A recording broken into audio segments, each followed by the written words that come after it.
Hello everyone, কেমন আছো তোমরা সবাই? হার্বার্ট আর্নেস্ট বেটসের লেখা দ্য অক শর্ট স্টোরিটার পার্ট 2 এমসিকিউ আজ আমরা প্র্যাকটিস করব।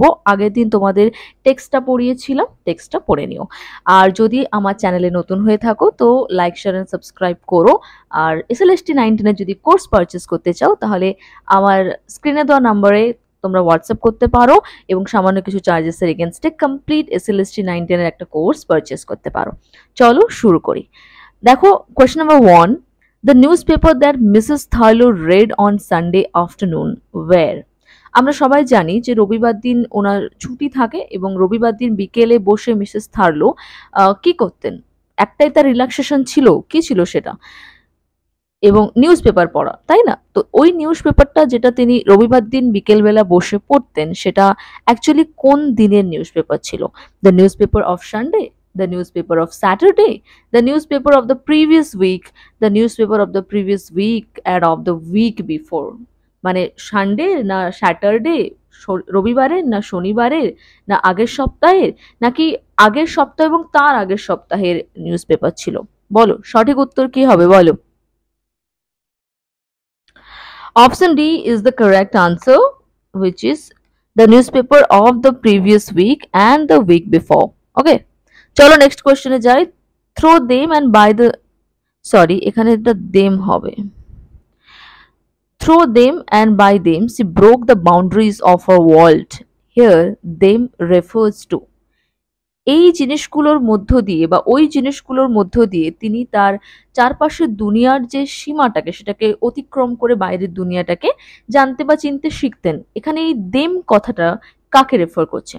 হার টু সন্স, তার দুজন ছেলে, হার ফ্যামিলি, ওনার পরিবারকে, দ্য নিউজ পেপার মানে ওই খবরের কাগজগুলো যেগুলো তিনি পড়তেন, মিডল এজড ব্যাচেলর না ওই মিডল এজড ব্যাচেলর যাকে তিনি ওই 4টে থেকে 6টা অবধি সেবা করতেন ওনার থ্রু দিয়ে। কি হবে right answer? Right answer is the news paper. তিনি দেশ বিদেশের খবর পড়ে তার বাউন্ডারিজটা ক্রস করতেন বা ওভারকাম করে বাকি দুনিয়ার খবরটা জানতেন। নেক্সট কোয়েশ্চেন দেখো, question number 3, when did Mr Thurlow come to his house on Saturday or Sunday?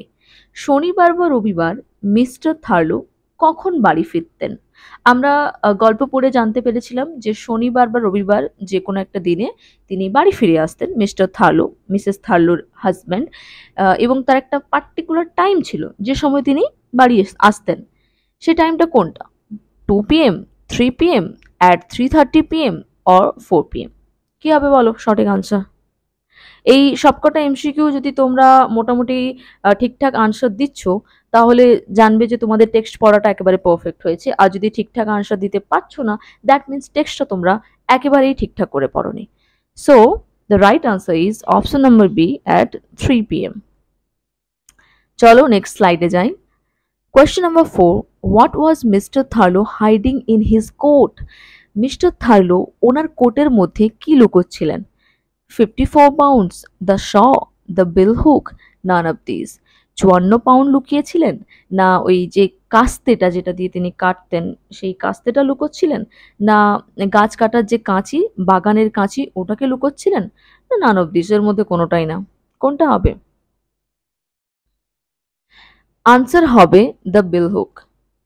দেখো, উনি কিন্তু ওনার কোটের মধ্যে বিল হুকটাকেই লুকিয়েছিলেন, বাট মিসেস থার্লোকে বলেছিলেন যে উনি এই মানে এই শটা লুকোচ্ছেন। এক্স্যাক্টলি কিন্তু ওটা ছিল না আনসার, উনি মিথ্যে কথা বলেছিলেন। The person who sharpens the bill hook is, যিনি যে ব্যক্তি ওনার ওই বিল হুক বা শটাকে ধারালো করতেন আরো বেশি, কে ছিলেন তিনি? Mr Thurlow, Mr George, Joe Woods, Miss Haley. Right answer is option number C, George।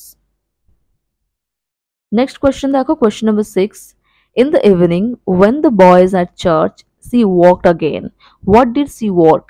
সন্ধেবেলায় যখন মিসেস থার্লোর ছেলেরা চার্চে চলে যেতেন তখন তিনি পুনরায় তার কাজটা শুরু করতেন।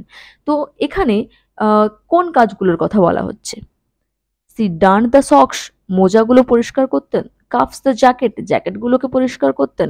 Clean boots and sorted the washing, বুটসগুলোকে পরিষ্কার বা মোছার জন্য আলাদা করে রাখতেন এবং যে জামা কাপড়গুলো পরিষ্কার করতে হবে সেগুলোকে বেছে রাখতেন। এখানে এটা এস ও হবে, sorted the washing, all of this, এর মধ্যে সবগুলোই কোনটা?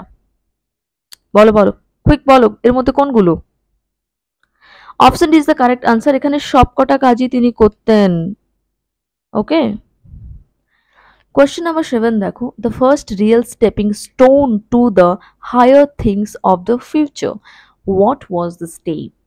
ভবিষ্যতের দিকে প্রথম সঠিক পদক্ষেপ ছিল এটা, কি ছিল সেই পদক্ষেপটা? Shaving the 54 pounds, the admission of her sons to a secondary school, working in 4 places, none of these।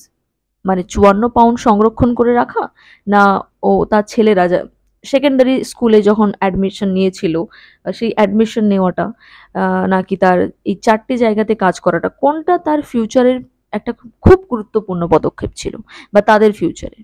Right answer is the admission of our sons to a secondary school. So option B is the correct answer.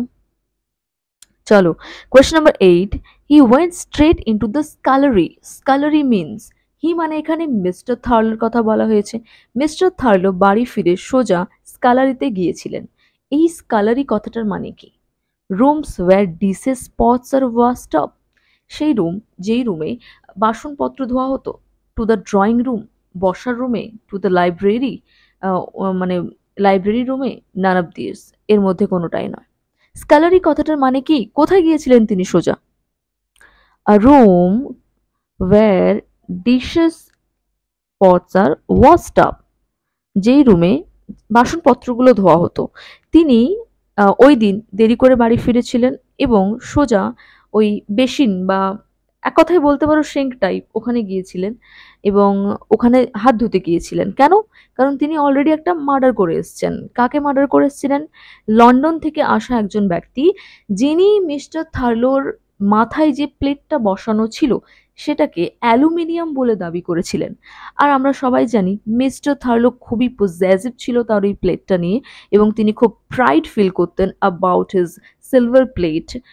তো যদি তাকে aluminium plate বলে সেখানে উত্ত্যক্ত করা হয়, তার স্বাভাবিক রাগ হবে এবং সেই রাগে তিনি কি করলেন? ওই ব্যক্তিকে মেরে এসেছিলেন। তাই তার হাতগুলো রক্তাক্ত ছিল, যেটা পরিষ্কার করার জন্য তিনি স্কালারিতে গিয়েছিলেন। কোয়েশ্চেন নাম্বার 9 দেখো, Mrs Thurlow addressed her husband as. Mrs Thurlow তার হাজব্যান্ডকে কি নাম ধরে ডেকেছিল? Thurlow, Thomas, Bill, none of this. দেখো, থার্লো তো তার নাম, সেটা আমরা সবাই জানি, but what was the specific name, what was the Christian name that she addressed to her husband? কি ছিল? Option number C, Bill is the correct answer. Bill বলে ডেকেছিল। যদি এর জায়গায় তোমাদেরকে জিজ্ঞাসা করে what was the Christian name of Mr Thurlow, সেক্ষেত্রেও কিন্তু তোমরা এই আনসারটা লিখে আসবে, বিল।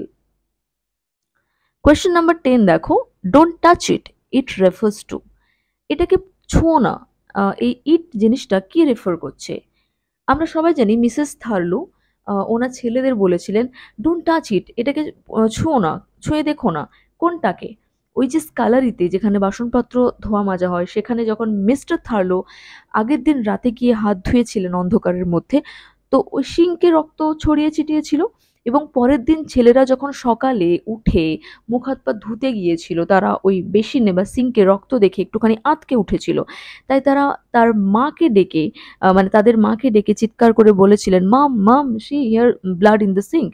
তো ওই উত্তরে, ওই কোয়েশ্চেনের উত্তরে মিসেস থার্লো বলেছিলেন যে ওটাকে ছুঁয়ো না। So it refers to option number C, the blood in the sink. Question number 11 দেখো, Mrs Thurlow told her sons that the blood in the sink was of a। যখন মিসেস থার্লো ছেলেরা তাকে জিজ্ঞাসা করেছিলেন, মা দেখো সিঙ্কে রক্ত পড়ে রয়েছে, তখন মিসেস থার্লো কোনো রকম টেনশন না নিয়ে একেবারে একেবারে কনফিডেন্ট হয়ে ইম্পাসিভ ওয়েতে তার ছেলেদের বলেছিল যে ওই রক্তটা কিসের ছিল? আর র্যাট একটা ইঁদুরের, আর র্যাবিট একটা খরগোশের, আর ডেড বডি একটা মৃত শরীরে, আর মিসেস থার্লো, না মিসেস থার্লোর নিজের রক্ত ছিল। Right answer is option number B. She told her sons that the blood in the sink was of a rabbit. একটা খরগোশের রক্ত ছিল। Question number 12 দেখো, Mrs. Thurlow put the oil cans on the crossbar, handlebars, the carrier, none of these. Mrs Thurlow তেলের ক্যানগুলোকে কোথায় ঝুলিয়ে নিয়ে যেতেন, মানে সাইকেলের ঠিক কোন জায়গাটাতে? ক্রসবারে, হ্যান্ডেলবারে, না কেরিয়ারে, না এর মধ্যে কোনোটাই নয়, কোনটা? Right answer is the handlebars. দুটো হ্যান্ডেলবারে দুটো অয়েল ক্যানকে ঝুলিয়ে তিনি বয়ে নিয়ে যেতেন। কোয়েশ্চেন নাম্বার 13 দেখো, the policeman kept Mrs Thurlow for dash hours at the station. Police স্টেশনে পুলিশম্যানরা মিসেস থার্লোকে ঠিক কত সময় ধরে জেরা করেছিলেন, মানে কতক্ষণ ধরে আটকে রেখেছিলেন ওনাকে? 2 আওয়ার্স, 3 আওয়ার্স, 5 আওয়ার্স, 4 আওয়ার্স? বলো বলো বলো, পড়েছো তো, বলো, গেস করার চেষ্টা করো কোন আনসারটা হবে। 5 hours? No, option number D, 4 hours. 4 ঘন্টা ধরে ওনাকে জেরা করেছিলেন।